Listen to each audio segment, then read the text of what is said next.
Chapter 33. Manasseh was 12 years old when he began to reign, and he reigned 50 years in Jerusalem, but did that which was evil in the sight of the Lord, like unto the abominations of the heathen, whom the Lord had cast out before the children of Israel. For he built again the high places which Hezekiah his father had broken down, and he reared up altars for Baalim, and made groves, and worshipped all the host of heaven, and served them. Also he built altars in the house of the Lord, whereof the Lord had said, In Jerusalem shall my name be forever. And he built altars for all the host of heaven in the two courts of the house of the Lord. And he caused his children to pass through the fire in the valley of the son of Hinnom. Also he observed times, and used enchantments, and used witchcraft, and dealt with a familiar spirit, and with wizards. He wrought much evil in the sight of the Lord, to provoke him to anger.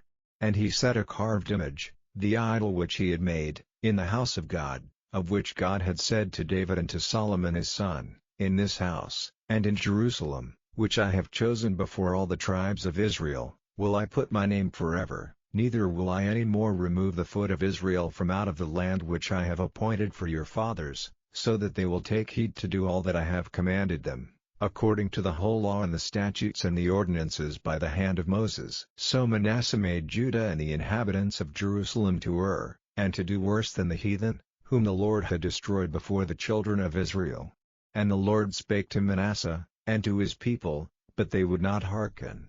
Wherefore the Lord brought upon them the captains of the host of the king of Assyria, which took Manasseh among the thorns, and bound him with fetters, and carried him to Babylon.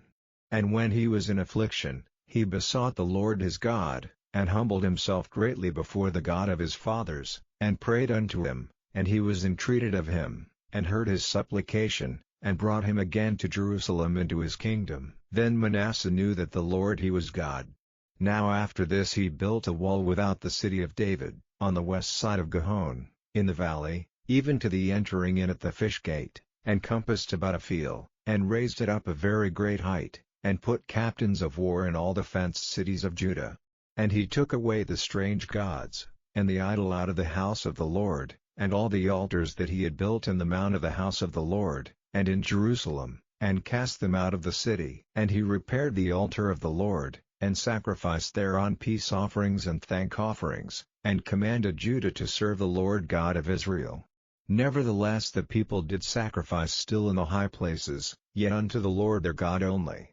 Now the rest of the acts of Manasseh, and his prayer unto his God, and the words of the seers that spake to him in the name of the Lord God of Israel, behold, they are written in the book of the kings of Israel. His prayer also, and how God was entreated of him, and all his sin, and his trespass, and the places wherein he built high places, and set up groves and graven images, before he was humbled, behold, they are written among the sayings of the seers. So Manasseh slept with his fathers, and they buried him in his own house, and Amon his son reigned in his stead. Amon was 22 years old when he began to reign, and reigned 2 years in Jerusalem. But he did that which was evil in the sight of the Lord, as did Manasseh his father, for Amon sacrificed unto all the carved images which Manasseh his father had made, and served them, and humbled not himself before the Lord, as Manasseh his father had humbled himself. But Amon trespassed more and more.